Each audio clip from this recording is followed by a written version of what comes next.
बच्चों, आज हम कपड़ों से जुड़े इंग्लिश अल्फाज सीखेंगे।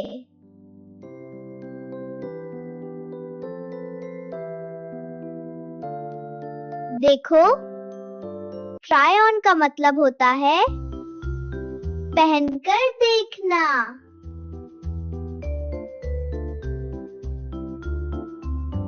जब हम कपड़े पहनते हैं उसे कहते हैं पुट ऑन। अगर कपड़े बदले तो हम कहते हैं चेंज क्लोथ्स।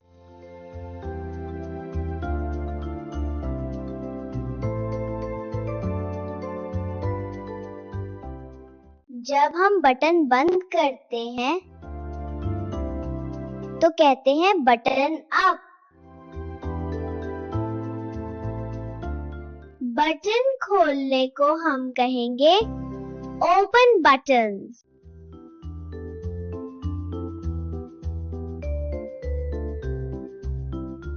जब जिप बंद करनी हो तो कहेंगे जिप अप।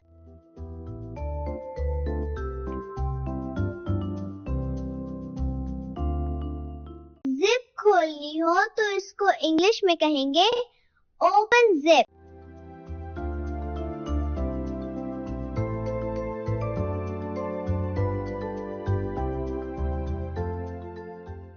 बेलेट बंद करना हो या बटन तो इसको इंग्लिश में जैक कहते हैं डू अप।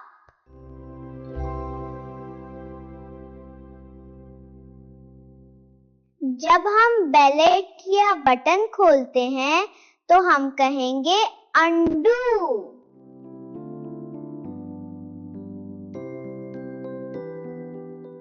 वाह, आज हमने मजे के अल्फाज सीखे। मजीद सीखने के लिए सब्सक्राइब करें।